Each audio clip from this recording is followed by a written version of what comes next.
Welcome to the Leo.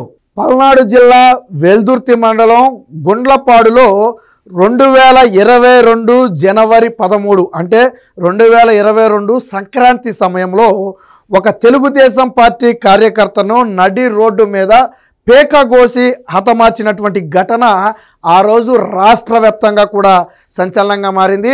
స్వయంగా చంద్రబాబు గారే ఆ చనిపోయిన ఇంటికి వెళ్ళి ఆ కుటుంబాన్ని ఓదార్చడంతో పాటు ఆ పాడెను కూడా మోశారు. ఈ వెనకమాల ఉన్న ఫోటో అదే. ఆ రోజు తెలుగుదేశం పార్టీ కార్యకర్త గొంతు నడి రోడ్డు మీద కోసి చంపితే చంద్రబాబు గారు వెళ్ళి ఆ పాడి కూడా మోశారు. తెలుసు మీకు, ఆ పేరు వినే ఉంటారు అనేక సందర్భాల్లో. తోట చంద్రయ్య, ఈ పేరు అనేక సందర్భాల్లో వినుంటారు. ముఖ్యంగా తెలుగుదేశం పార్టీ కార్యకర్తలకు దీని గురించి బాగా తెలుసు.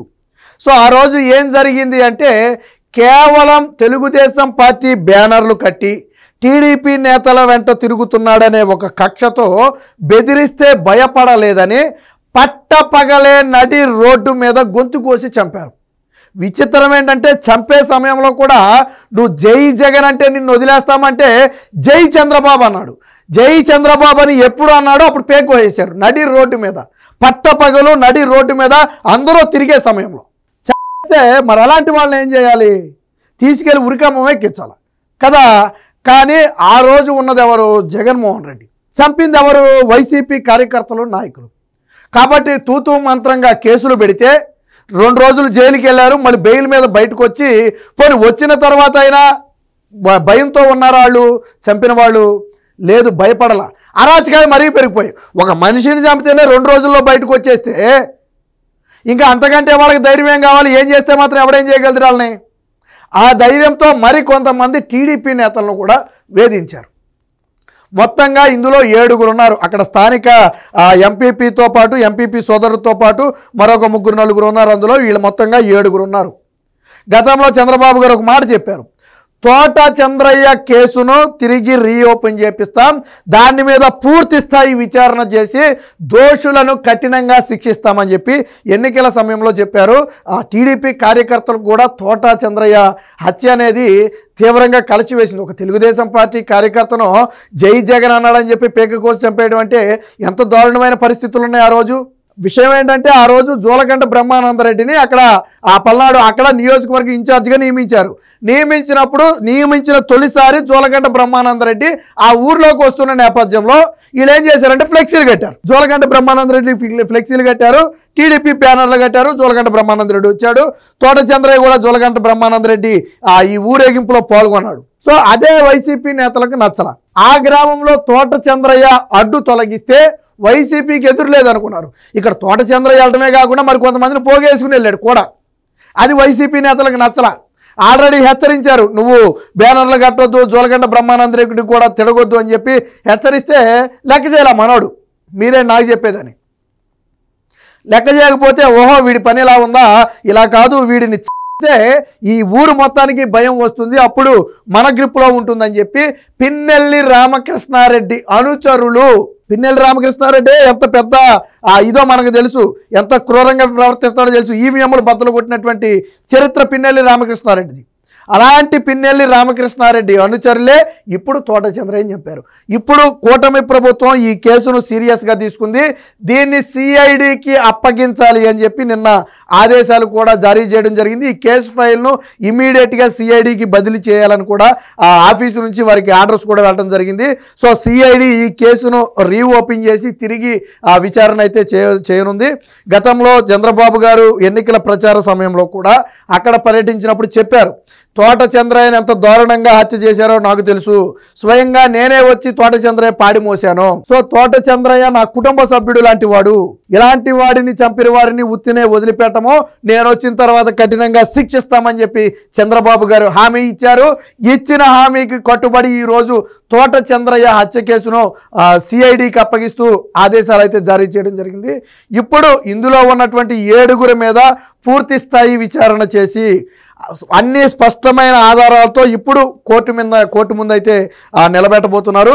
దీనికి సంబంధించిన వార్త కూడా వచ్చింది, ఒకసారి చూద్దాం. సిఐడికి తోట చంద్రయ్య హత్య కేసు వైసీపీ ప్రభుత్వంలో దారుణ హత్యకు గురైన టీడీపీ కార్యకర్త 7 నిందితుల్ని అరెస్టు చేసిన నేటికి బెయిల్ పైనే బయటికి. సో కూటమి ప్రభుత్వం రాకతో ఇతర రాష్ట్రాలకు పలాయనం. ఎప్పుడైతే కూటమి ప్రభుత్వం గెలిచిందో తోట చంద్రయ్యను చంపిన వారిని ఎలాగా వీళ్ళు వదిలిపెట్టరనే భయంతో ఏం చేశారు, పక్క రాష్ట్రాలకు పారిపోయారు. మీకు ఆ రోజు జరిగినటువంటి దారుణం ఎంత దారుణమో ఇది ఇక్కడ చూడండి. ఇక్కడ మీకు ఫోటోలో కనపడుతుంది కదా, స్పష్టంగా ఉందో లేదో. ఈ పట్టపగల ఇక్కడ చూడండి, ఈ తోట చంద్రయ్య ఇక్కడ ఎంతమంది మనుషులు ఉన్నారు, దాదాపు 30-40 మంది మనుషులు ఇక్కడ మనకు కనపడుతున్నారు. ఇది నిత్యం తిరిగే సిమెంట్ రోడ్డు. ఇదిగో తోట చంద్రయ్య బండి ఇదిగో ఇక్కడ పడిపోయి ఉంది. బండి మీద వెళుతున్న తోట చంద్రయ్యను అడ్డుకుని అదే రోడ్డు నడి రోడ్డు మీద పడుకోబెట్టి గొంతు కోసారు. ఇక్కడ చూడండి మనకి 3-4 కనపడుతున్నారు గొంతు కోస్తున్న వాళ్ళు. సో అంటే చూడండి, మనం సినిమాల్లో చూస్తాం ఇలాంటి ఘటనలు. రియల్గా ఒక వ్యక్తిని చంపాలంటే ఏ చీకట్లోనో మోటేసో లేకపోతే ఇంకోటి చేసే ఏ గుద్దో రకరకాల కారణాలు ఉంటాయి. కానీ పట్టపగలు అందరూ చూస్తుండగానే వీళ్ళ మొహాలకు మాస్క్ కూడా పెట్టుకోకుండా చంపిన వాళ్ళు ఆ రోజు అంత దారుణంగా హత్య చేశారు. చూసిన వాళ్ళు కూడా ఏమీ చేయలేని పరిస్థితి. ఎవరి మీదకి వెళ్తే ఎవరిని చంపేస్తారో తెలియదు, ఎవరు అడ్డుకోవడానికి వెళ్తే ఎవరు చంపేస్తారో తెలియదు. అంత దారుణమైనటువంటి ఘటన. చంపేటప్పుడు కూడా పేగ మీద కత్తి పెట్టి నొక్కిపట్టి కాళ్ళు చేతులు, నువ్వు జై జగన్ నిన్ను వదిలేస్తామంటే జై చంద్రబాబు అన్నాడు. ఎప్పుడైతే జై చంద్రబాబు అన్నాడో వాళ్ళు వెంటనే పేగోసేశారు, చనిపోయాడు వెంటనే. అంత దారుణమైనటువంటి పరిస్థితులు ఆ రోజు పల్నాడులో అక్కడ ఉన్నాయి. మరి నిజంగానే ఒక పార్టీకి జెండా పట్టుకుంటేనో ఒక పార్టీ గురించి మాట్లాడితేనో చంపేస్తే మరి ఇప్పుడు వైసీపీ వాళ్ళందరినీ చంపుకొని వెళ్ళిపోవాలి, ఎవరు మిగలకూడదు రేపు పొద్దున. అది కాదు కదా రాజకీయం. ఆ రోజు జరిగినటువంటి ఘటన అంత దారుణమైనటువంటి ఘటన. పల్నాడు జిల్లా వెల్దుర్తి మండలం గుండ్లపాడుకు చెందిన టీడీపీ కార్యకర్త తోట చంద్రయ్య హత్య కేసును ప్రభుత్వం సిఐడికి అప్పగించింది.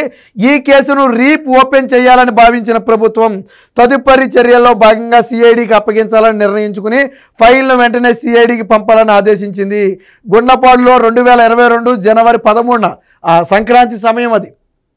అందరూ సంక్రాంతి పండగలకి పల్లెటూర్లకు వెళుతున్నటువంటి సమయం అది. హైదరాబాద్ నుంచి బెంగళూరు నుంచి ఆంధ్రాకు వచ్చినటువంటి సమయం. హ్యాపీగా పండగ జరుపుకుని ఒక 4 రోజులు ఉండి వెళ్ళిపోతారు అందరూ. అలాంటి సమయంలో జరిగినటువంటి దారుణమైనటువంటి హత్య ఇది. సో 2022 జనవరి 13 తోట చంద్రయ్యను వైసీపీ నేతలు పట్టపగలు ఊరి మధ్యలో అందరూ చూస్తుండగానే గొంతు కోసి చంపారు.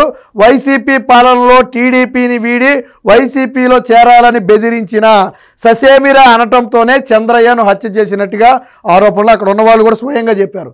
జై జగన్ అంటే జై చంద్రబాబు అన్నాడు, అన్న వెంటనే పేగోసేశారని స్వయంగా అక్కడ ఉన్నవాళ్ళే చెప్తున్నారు. సో అలాంటి పరిస్థితి. సో విషయం ఏంటంటే జోలగంట బ్రహ్మానంద రెడ్డిని మాచర్ల నియోజకవర్గానికి ఇన్ఛార్జిగా నియమిస్తే తొలిసారిగా గ్రామానికి వస్తున్నాడని ఆ ఊరేగింపులో పాల్గొనడం కోసమనో లేదా ఇంకో దానికోసమనో ఫ్లెక్సీలు కట్టి జనాన్ని పోగేసి జెండాలు కట్టి ఇదంతా చేసినందుకు గాను కేవలం జోలకంటి బ్రహ్మానందరెడ్డికి ఫ్లెక్సీలు కట్టి జెండాలు కట్టినందుకే ఆ రోజు తోట చంద్రయ్యనైతే హత్య చేశారు. పిన్నెల్లి సోదరుల వద్ద ఆశ్రయం. సో హత్య చేసిన వాళ్ళు జైలుకి వెళ్ళారు, మళ్ళీ వెంటనే బెయిల్ మీద వచ్చారు. వచ్చిన తర్వాత వాళ్ళని ఎవరు కాపాడారంటే పిన్నెల్లి సోదరుడు పిన్నెల్లి రామకృష్ణారెడ్డితో పాటు ఆయన సోదరుడు. చంపించింది కూడా వీళ్ళే, కాపాడింది కూడా వీళ్ళే. వాస్తవానికి రాజకీయాలు వేరైనా ఒక వ్యక్తిని హత్య చేయడం అనేది తీవ్రంగా ఖండించాల్సిన విషయం. రాజకీయాల్లో చంపుకోవడం అనేది ఎక్కడా ఉండదు, రాజకీయ విమర్శల వరకు ఓకే. కానీ పిన్నెల్లి సోదరులు ఏం చేశారు, చంద్రయ్యను హత్య కేసులో గ్రామానికి చెందిన నాడు ఎంపీపీగా ఉన్నటువంటి చింతా శివరామయ్య, అతని సోదరుడు ఆదినారాయణ, అల్లుడు తోట అంజితో పాటు అంటే వైసీపీ ఎంపీపీకి చెందినటువంటి కుటుంబంలోనే 3 ఉన్నారు. వాళ్ళు ఎంపీపీ ఉన్నాడు, ఆయన సోదరుడు ఉన్నాడు, ఆయన అల్లుడు ఉన్నారు.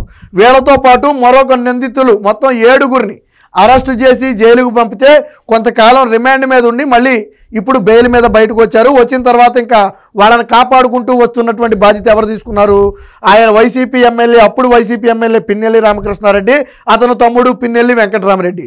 వీళ్ళు ఇద్దరూ కలిసి ఆ 7 తర్వాత కాపాడుకుంటూ వచ్చారు. అయితే ఎప్పుడైతే ఫలితాలు వచ్చాయో, మన 2024 ఎన్నికల తర్వాత ఫలితాలు వచ్చాయో, కూటమి ప్రభుత్వం గెలవగానే వీళ్ళందరూ పరారు. ఈ 7 కూడా ఎక్కడ అడ్రస్ లేరు. ఎందుకని కూటమి ప్రభుత్వం వీళ్ళని వదిలిపెట్టదని తెలుసు. సో దాదాపుగా నెలలు తరబడి అజ్ఞాతంలోనే ఉన్నారు. ఇప్పటికీ కొంతమంది ఇంకా ఎక్కడున్నారో కూడా తెలియదు. ఆ 7 ఇప్పటికీ కొంతమంది ఎక్కడున్నారో తెలియదు, పోలీసులు గాలించి పట్టుకోవాలి. సో అంత సంచలనం రేపిన కేసు కాబట్టే చంద్రబాబు గారి తోట చంద్రయ్య హత్యను చేసిన వాళ్ళని ఎవరిని వదిలిపెట్టనని ఆ రోజు మాట ఇచ్చారు కాబట్టే ఈరోజు కేసునైతే సిఐడికి అప్పగించడం జరిగింది. ఇప్పుడు ఆ టీడీపీ శ్రేణులు కొంత ఆనందం వ్యక్తం చేస్తున్నారు. వాస్తవానికి గత 7-8 నెలల నుంచి తోటయ్య చంద్రయ్య చంపిన వాళ్ళు బయటే తిరుగుతున్నారు, కూటమి ప్రభుత్వం ఎందుకు చర్యలు తీసుకోవట్లేదని చెప్పి తీవ్ర స్థాయిలో కొంత టీడీపీ మీద ఒత్తిడి వస్తున్నమాట వాస్తవం. ఎందుకంటే కార్యకర్తల మనోభావాలకు సంబంధించినటువంటి విషయం. మిగతా ఏదైనా అయితే చూసి చూడనట్టు వదిలేస్తారు, కానీ ఒక వ్యక్తిని నడి రోడ్డు మీద ఆ రోజు ఆయనకి ఏం పట్టిందండి, జై చంద్రబాబు అన్నాడు అంటే పార్టీ మీద కావచ్చు, చంద్రబాబు గారి మీద కావచ్చు ఎంత అభిమానంతో అన్నాడు, కుటుంబానికి ఒక పెద్ద దూరం అయ్యాడు కదా. సో మరి అలాంటి చంపిన వాడిని ఊరికినే వదిలేస్తే ఆ కుటుంబానికి న్యాయం చేసినట్టు ఎలాగవుద్ది, కార్యకర్తల మనోభావాలను కాపాడినట్టు ఎలాగవుద్ది.